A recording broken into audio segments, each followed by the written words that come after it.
Happy Tuesday. I am so glad that you're here. Today, I want to talk a little bit about a book that I read. As you can see, I took lots and lots of notes. I have lots of pages sticking out of it. So it really spoke to me.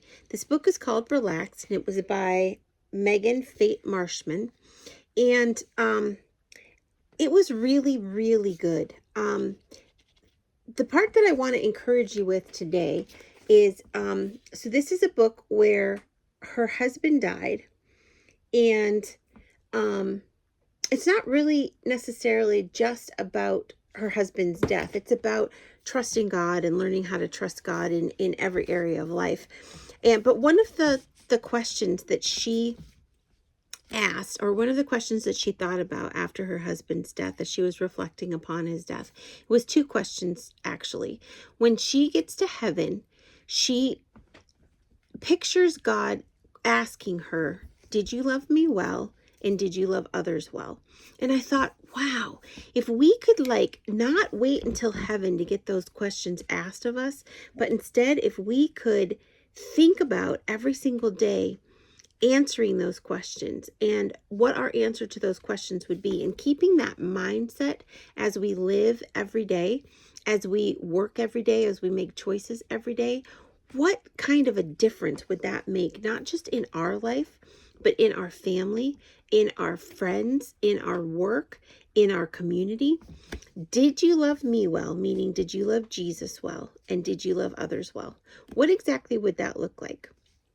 Jesus gives us a command in the Bible, and it says, there are two commands that you have to keep. Love the Lord your God with all your heart, with all your soul, with all your mind, and with all your strength, and love your neighbor as yourself. And that basically is what these two questions boil down to. So did you love me well? Meaning, did you love Jesus, or God the Father, Jesus the Son, and the Holy Spirit, God the Holy Spirit? And did you love others well? What exactly does that look like?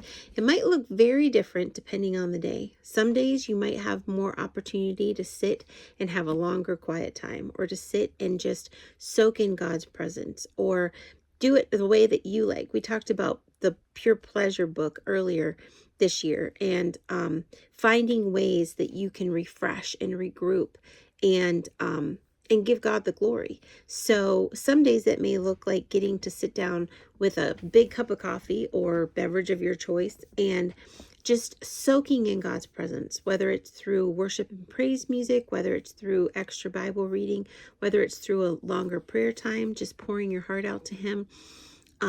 It might look like that. Other days it might look like, Lord, you see what my schedule is today. I need your help. Please watch my tongue, help my attitude, and help me as I jump out of bed and get started, because I need you even more today than I do on the slower, calmer days. It could also mean when we love Him well, when we love Jesus well, it could mean choosing to serve. It could mean choosing to live unoffendable, to live intentionally. There's so many different areas and so many different nuances to loving Jesus well. And then loving others well.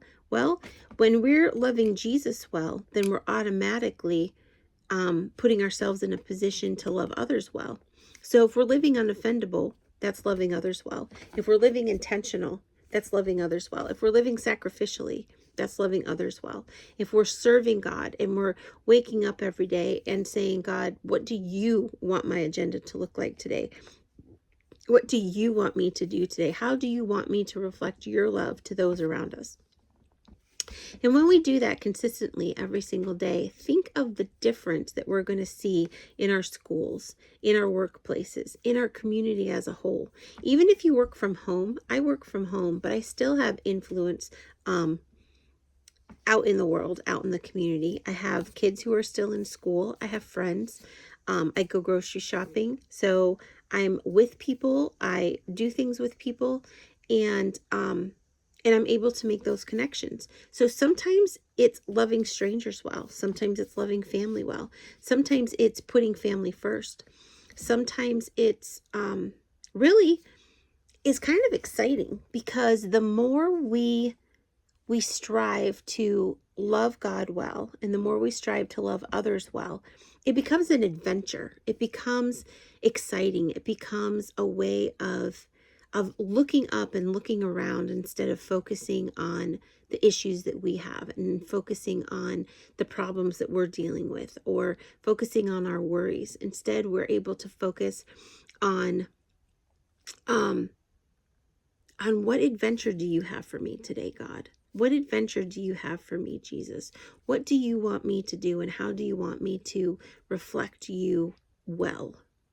And so I really recommend getting her book, Relaxed.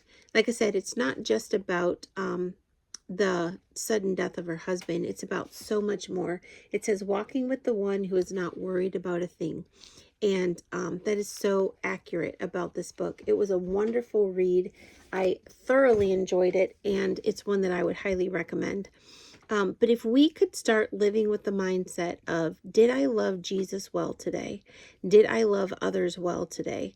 I think we'd be amazed at the change that we'll see, the positive change. And it starts in our family. It starts with our spouse. It starts with our kids and our parents and our coworkers and our friends. And it just branches out. And it's fun. It can actually be really, really fun. So I just wanted to encourage you with that this morning. And if you liked the video, if you could hit the like button, if you would subscribe, I would greatly appreciate it. Head over to my website, sherryswalwell.com. You'll see the membership there. That is every day you get something in your inbox to help keep your focus on God. So help you see Jesus in the everyday. It helps you to grow a deeper relationship with God, which in turn will help you to love him well. But it also helps build the community of fellow believers, people who share the same values and beliefs that you do. And I know that walking life with people who share the same values that I do is priceless. It helps to build me up and help overflow my bucket so that I in turn then can share God's love with those around me. So if you are interested in the membership, you can check that out at the website. I also have books you can look at over there. I co-host a podcast with Kara R. Hunt called the Cheer Up Podcast. You can find out information about that on the website as well. And you can also sign up for my newsletter so you won't miss any important announcements. So that's my challenge for you today. How did we love Jesus well? And how did we love others well? Down in the comments, I would love for you to share with me different ideas and different ways that you can think of that would be ways that would really help us all and encourage us all to love Jesus well and to love others well also. Have a great rest of your day. Have a wonderful week, and we will talk next week.